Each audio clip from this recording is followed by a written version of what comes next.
Welcome back. So today we are going to continue our conversation about one random quantitative variable. Last time we talked about the mean, median, mode, which all measure the center. We focused mainly on the mean and the median, and we said that we also talked about outliers, and we said that the median is resistant to outliers. The mean is not. The mean tends to move along the outliers. We also talked about standard deviation, which is it's a number that measures how far the data points are away from the mean on average. Okay, but those conversations are not sufficient to be able to look at a graph and do a basic analysis. So what I'm going to do, I have an example here for you. So we took 15 workers and we recorded their travel time to work. And we put those travel times in order for you. It's always helpful to put the data set in order from low to high or high to low. Feel free to begin with 60 and end with 5. It's not going to make a difference, okay? And so this person, this is a 15 randomly chosen people, and we recorded their travel time. So this person travels 5 minutes to work, 10 minutes to work, and this person travels for an hour to get to work, okay? And we want to be able to look at this raw data and draw some conclusions about it. Right now, I don't know what to say, right? It's just numbers sitting around. So if you remember, because I have an odd number called 15, it's very easy to spot the median. It's just the eighth number. There are 7 numbers to the left and 7 numbers to the right. So this is clearly the median. The mean is a little more difficult. You would have to add these numbers and divide by 15. Not that we would need it, but that's how you would find the mean. And while I'm here, this is definitely, let me just mention a few other numbers. This is called the minimum. So this is the minimum number of minutes somebody travels to work, 5 minutes, and this is the maximum. Now, if you want to find the standard deviation, it's more of a headache, right? First of all, you would have to find the mean, which means you've got to add these numbers and divide by 15. And to find the standard deviation, what you need to do, if you remember, you take the first number 5, subtract the mean, square the whole thing, and then add, and then write 10 minus the mean squared plus another 10 minus the mean squared plus ... all the way to 60 minus the mean squared. When you finish, you divide that by 15, and that would give you the variance. But in order to find the standard deviation, you have to take square roots of the variance. And I did that, and I got 14.71. Now, I'm not dumb enough to do all of this stuff by hand because it's going to take me forever. It's important to know how to do it by hand. But once you know how to do it by hand, you can rely on the graphing calculator. So if you remember, you go to Stat Edit, go under L1, and put your 15 numbers. Now, these 15 numbers that you put, they don't have to be in order at all. Even though these are in order, you don't have to put these in order. It's going to calculate this for you. So Stat Edit, go to L1 and put the 15 numbers. And then you go to Stat Calc or Calculate and pick 1 var stats. So 1 var stats will not only give you the median, will also compute the mean for you and the standard deviation for you, and some other numbers for you, which we're going to need today, okay? So I would strongly recommend that you use the graphing calculator. But it is so important to know how to do this by hand first. If you don't know how to do it by hand, you should give it a try. If you already do, then feel free to go to the graphing calculator. Now, let's go back to this picture. So once you find the median, you hide the median with your finger. So you don't want to keep looking at this 20. And you consider these 7 numbers on the left. And the middle number of those 7 numbers is called Q1, or the first quartile, or the 25th percentile. Because there are 7 data points, there is a middle number. So it's easy to find. Now, if you don't have 15, you have 16, the median will not be clear. You would have to go to the middle 2 and find the mean, and that would give you the median. Okay? Same thing here. If you have 10 numbers here instead of 7, then the median of those 10 numbers is Q1, and the median of those 10 numbers will be the mean of the middle 2 numbers. Okay? Now this happens to be a nice odd number, so this is Q1, and Q3 will have to be this one, because if you hide the median, you have 7 numbers here. There is a middle number called 30. There is 3 to the left and 3 to the right. Again, if this is like you have 8 of them, you have to find the mean of the middle 2, right? And that should give you the median, okay? And hopefully you do this by hand and you verify on your graphing calculator, okay? Now, why do I do this? Why do I say all of this? Because we want to be able to do or compute what we call the 5-number summary. What is the 5-number summary? 5-number summary is 5 numbers, and they are minimum, Q1, Q2, which is the median, Q3, and the maximum. Again, your graphing calculator can give it to you as well. Once you have these 5 numbers, now we are able to put a box plot. Remember, we said if we have a random variable that is quantitative, we have a few sketches or graphs at our disposal, one of which was a box plot. So I chose a box plot today. I could have done a stem and leaf plot. I could have done a dot plot. I just chose a box plot. Notice what I did. I put a title, box plots of travel times to work. You could even say in minutes, okay? It's very easy sketch. Here's what you do. You begin with a rectangle of any size. You can make it very wide. You can make it very long. I don't care. Just be careful, because if it's too long and this is 30, if I want to go to 60, I would have to go outside of my paper. So I create a box, a nice rectangle, and the left edge of your rectangle, this left edge, is your Q1. So I put a number line here, put my variable, travel time, and I put the units attached. And let me pause here and say a couple of things. Because when I looked at your assignments, I asked you to look at a publicly traded company and look at the opening price for the last 2 years and find the mean, median, and standard deviation and do a little bit of analysis. And many of them gave me the prices, but you forgot to put the dollar sign. So numbers without units are useless, right? So if I just see the number 22.46, I don't know what that means. Could be $22.46. Could be 22.46 average number of tomatoes somebody sells. I don't know what that means, right? So make sure you put your units. In my case, it is minutes, travel time in minutes. So I put a number line, I put my variable, I put my units in parentheses. So the left edge of my rectangle is Q1. The right edge of my rectangle is Q3. So you got Q1, you got Q3. Please don't put Q1 here and Q3 here. Put a number line, put those 5 numbers here. It's called 5-number summary. 1, 2, 3, 4, 5. So Q1, Q3. Now, the median is 20. It just happened today that it is equidistant from 10 and 30. It's right in the dead center between 10 and 30.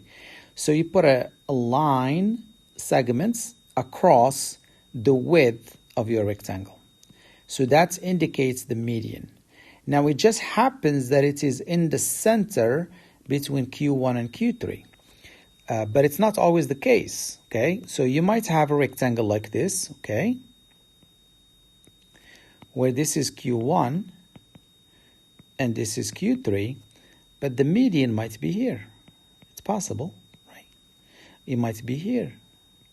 It just happened today that my median is in the center, okay? It's not always the case. Now, then what you do, so we have Q1, Q2, Q3. Then you stretch the rectangle all the way to the maximum, and you stretch the rectangle from the other side all the way to the minimum.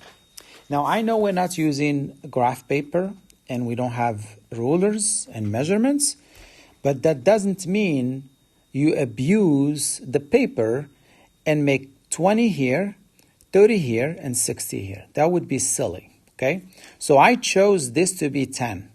I chose it, right? I chose this to be 20. That's 10. That's 30. So if this is 10, 3 of those should land me to 60. So 1, 2, 3. So if you end up with 60 here or here, it's no big deal. But if your 60 sits here, that's silly. If your 60 is down here or past the paper, that's also too big, right? So use common sense. Conversely, or similarly, if this is 10, half of 10 is 5, so 5 should be about this much. So I put 5 here. You don't want to have 5 here, or here, or here. It's too small, right? This is 5. Why? Because this is 10, okay? So you put your minimum, your Q1, your Q2, or median, Q3, and maximum. Then, right away, I can tell that this distribution is fairly symmetric simply because the mean is not too far from the median. Now, we know that the mean is not sitting here. The 5-number summary does not include the mean. But since I have already computed the mean, you can tell that it's not too far from the median. So this distribution is fairly symmetric. Use the word fairly. You never speak, with absolute terms. It's fairly symmetric. It would be perfectly symmetric if this line segment is the same as this line segment, and the mean is the median, like 2020 or 22.46, 22.46. This is not perfectly symmetric. It's fairly symmetric. I wouldn't even say slightly skewed to the right. Notice that possibly 60,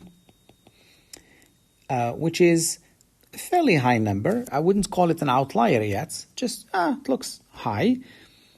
Pulled the mean toward it. That's why the mean is slightly bigger than the median. It's not surprising. So the general shape is that this distribution of these 15 data points is fairly symmetric.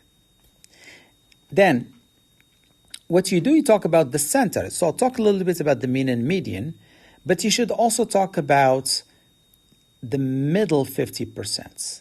It's called the interquartile range. Interquartile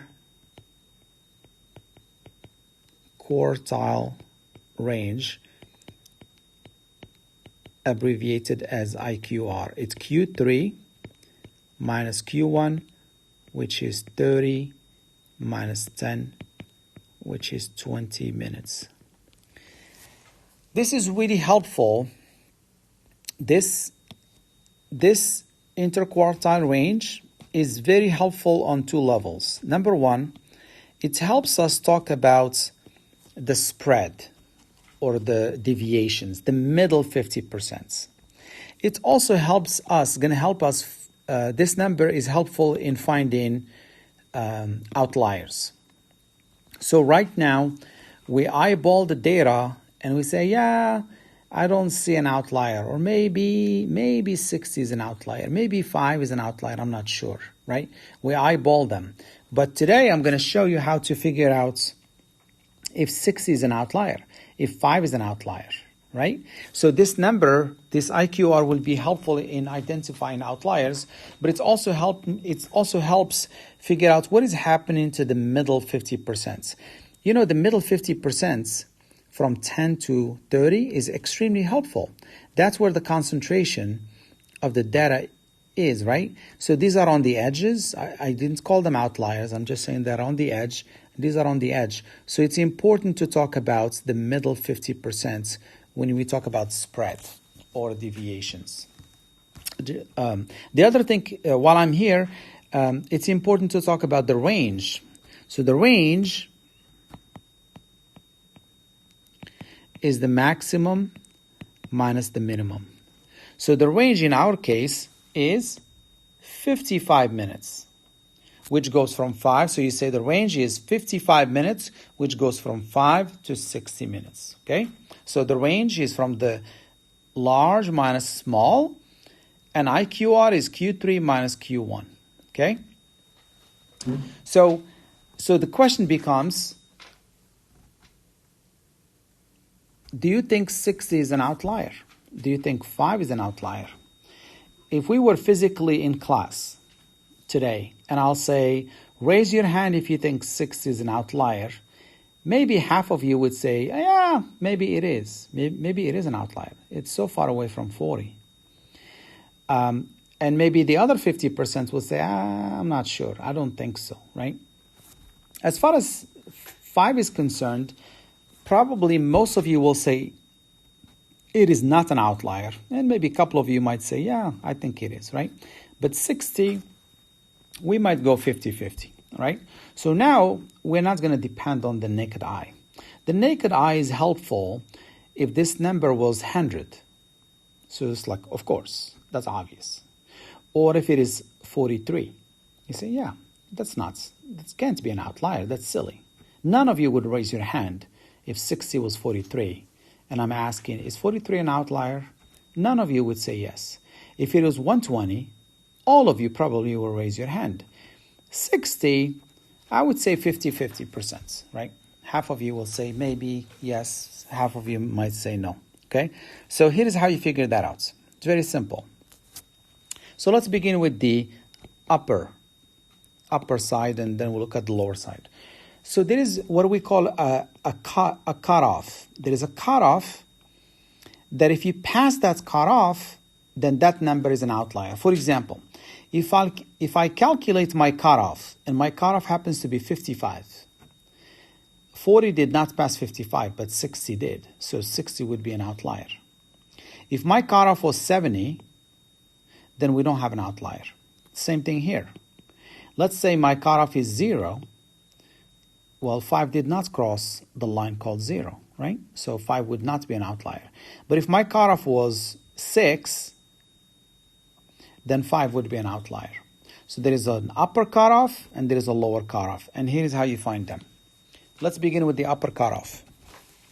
You use Q3 plus 3 over 2 or 1.5 IQR. So we're trying to figure out if 60 is an outlier. So Q3 is 30, 1.5, and IQR was determined to be 20. Okay? Oops. So 30 plus 1.5, 20 is exactly 60 minutes. So my cutoff is 60. This guy barely made it. It's almost like you say to your friends, I'm going to leave exactly at 7. If you show up after 7 o'clock, you won't find me there. And some people showed up at 6:59, 6:58, 6:55. And the last person shows up exactly at 7. So you got to take them, okay? You got to take them because they didn't arrive late. So this one barely made it. My cutoff was 60, and I'm trying to see if 60 is past the 60. Well, it didn't. So 60 is not an outlier. Lucky bastard, right? Sorry. Barely made it. Okay, so now let's figure out if there is an outlier from the bottom half, okay?